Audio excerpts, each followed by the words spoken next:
Our problem in life is not that we have problem, but it's because we love problem. Oftentimes, our mind is scouting for problems, scouting for issues, and when we find one, we capitalize on it, we dwell more on it. So we're wired to dwell more on problem than solution. And let me tell you, there's no problem in this world. It is just an issue that we scout for, we found, and begin to meditate more on it, begin to dwell more on it, begin to see more reason to be scared around it. There's no single problem in this world.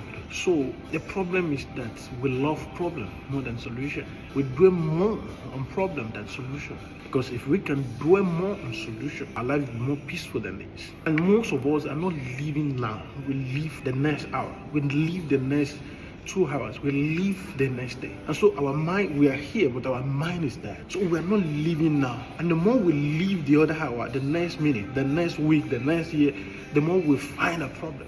And the reason why we are not living now is because we are scouting for problems. Something we just plan for, we think about, then we capitalize on it. I wish to do this one. That is the next day, that is the next hour, that is the next year. But we capitalize on it, we dwell on it. So the problem is not that we have problem, but the problem is that we love problem.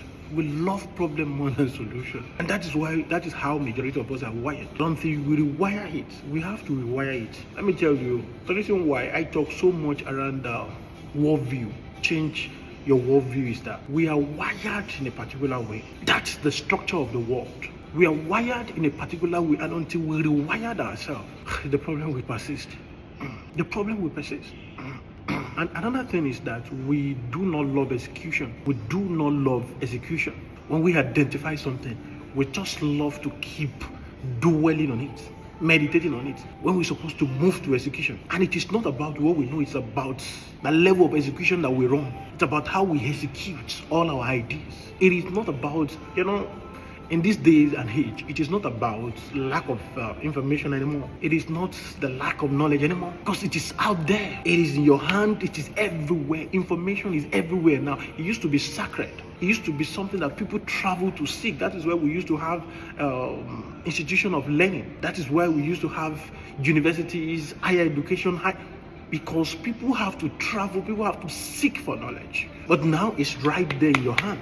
So the problem is no more about knowledge and about application of it. It's about using it. It's about executing the idea, the knowledge we have. A majority of us keep seeking for more knowledge in the disguise of saying, well, we need more knowledge. We keep chasing more knowledge. And this is a way we avoid execution. So the more knowledge you are seeking, the more you are trying to avoid execution. Yes, you're buying more time to avoid execution. You don't want to execute. You don't want to go to execution phase. Yes, that is the reality. The majority of us are running away from execution phase, and we keep lying. There is a way we prime our mind. I still need to do this. I still need to do this. We keep seeing that thing that we need to do. We keep seeing more things that we need to do before we go to execution phase. No matter how we seek more knowledge, it's not going to help us to go to execution. We just have to move to execution. And that is the reality with all this, the technology world, all the AIs, everything. It's still not going to help us to execute. It's not going to do the execution for us. We still have to stand up and do the execution. So no matter how bountiful the knowledge is, no matter how much the knowledge and the information is, except we go to execution, it's still not going to transform anything. And I say it oftentimes that there is no difference between someone who has knowledge and decided not to execute it and someone who does not have. If you read 1 million books and you do not execute, you are not different from someone who does not read any single book. There's no difference, because the difference is that you gain knowledge and you apply it. That's what makes the difference. But if you gain knowledge and you do not apply it, there's nothing, there's no difference, there's no special thing around it. So the people who are transforming, the people who are making things happen, what they do is that when they seek knowledge, they're seeking it for a purpose. As they're seeking the knowledge, they're applying it. Seeking the knowledge, they're applying it. So the word is full of, it's in your hand, in your pocket, around you every time, but except you execute it. So we do not have problem, we love problem, and we scout for it, and we dwell on it. So stop seeking for more knowledge, begin to execute. What you have right now is enough. What you have now is enough. Begin with that.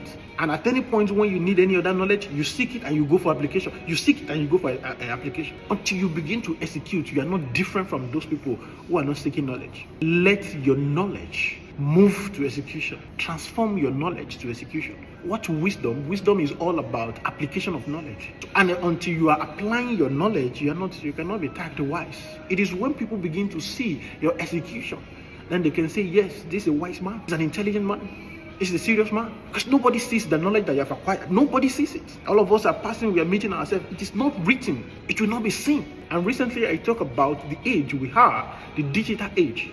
It is the age of expression. Like no matter how deep your knowledge is, if you are not expressing it, nobody will see it. And a foolish being that is more louder, more expressive, will be tagged a wise being. Yes, a foolishness being that is more louder, that is more expressive, will be tagged a wise being. And a wise being that is more conservative will be tagged a nuisance. You've got to express yourself. It used to be in the days when wisdom used to be sacred, when people would travel far and come to you to seek the wisdom. But now you have to be out there. People to see you, you have to be the one to take your wisdom to them. You have to take your wisdom to them. It is not longer the other way around, when you have to come to you to seek your wisdom. No, now you have to take your wisdom to them. That is the age you have.